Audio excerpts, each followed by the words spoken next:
There's a question that destroys entire families in psychology offices. It's not about betrayal. It's not about money. It's not about lies from the past. It's a question that places on opposite sides of the table the love you feel for your child and the person you believe yourself to be.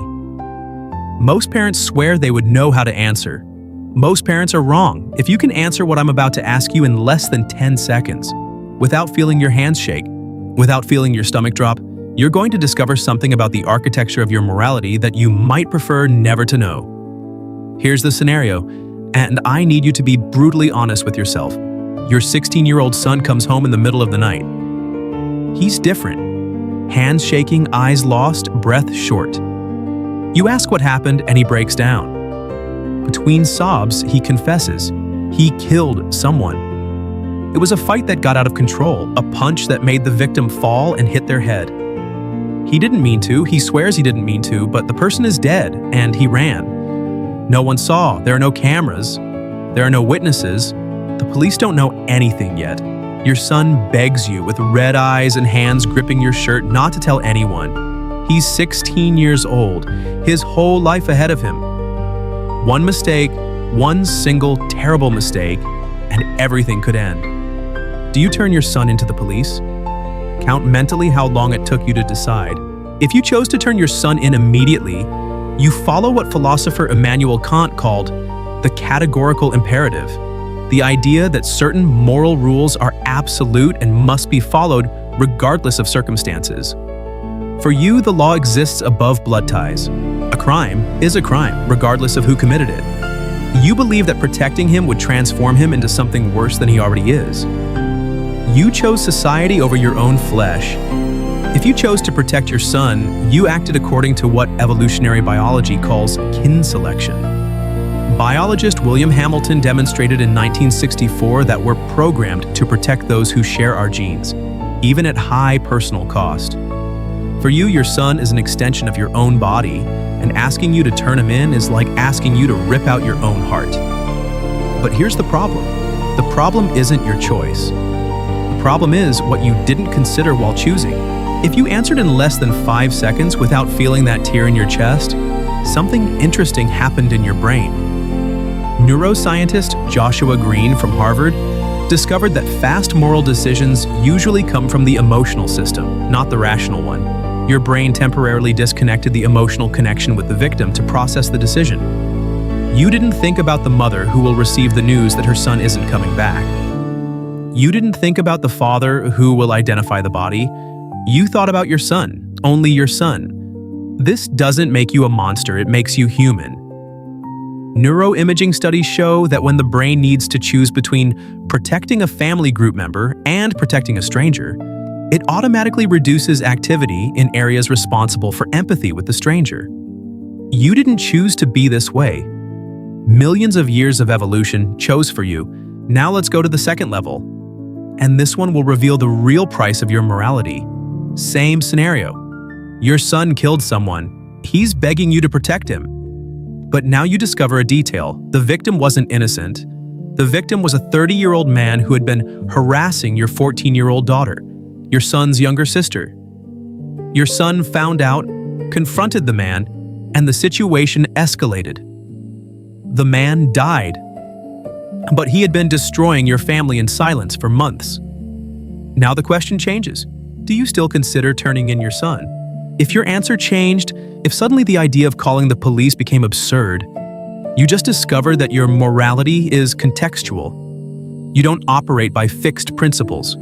You operate by narratives. When your son was a killer, the guilt weighed heavy. When your son became a protector, the guilt evaporated. The act was the same. The death was the same. But the story you tell yourself changed everything. Psychologist Jonathan Haidt from New York University demonstrated in his research that our brain doesn't evaluate isolated actions. It evaluates complete stories. First, we decide emotionally, then we construct rational justifications. Haidt calls this post hoc rationalization. You didn't change your values. You changed the movie playing in your head. Third level. And I need to warn you, if you answer this too fast, you possess a trait that few parents admit to having. You decided to protect your son. You're not going to turn him in. But now a problem arises. There's a witness. Someone saw your son leaving the scene. This person hasn't gone to the police yet, but you know it's only a matter of time. Your son, with cold eyes you've never seen before, suggests a solution. He knows this witness. He knows where they live.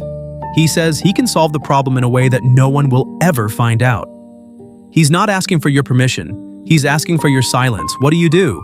If you felt a chill just now, if something inside you finally woke up and screamed that this went too far, you just found what psychologists call an inviolable moral line. Everyone has one. It's the point where protection becomes complicity, where love becomes crime, where the parent becomes accomplice to something unforgivable.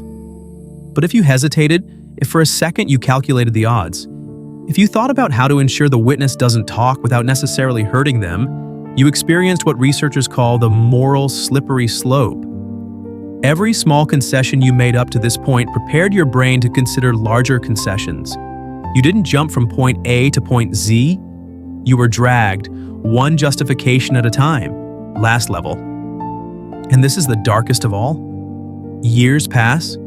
You protected your son. The witness never showed up. The case went cold. Your son moved on with his life, graduated, works, seems normal. But you notice things, small things.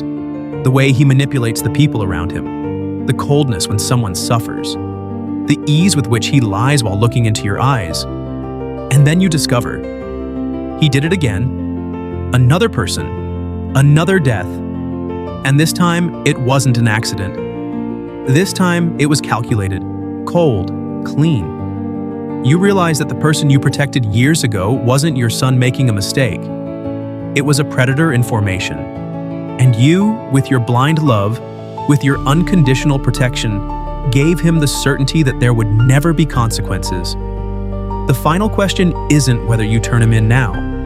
It's whether you can live, knowing that every victim after the first one is, in part, your responsibility. Why does this test matter outside of a hypothetical scenario? Because this logic appears every day on a smaller scale. Parents who hide their children's mistakes. Parents who pay to make problems disappear.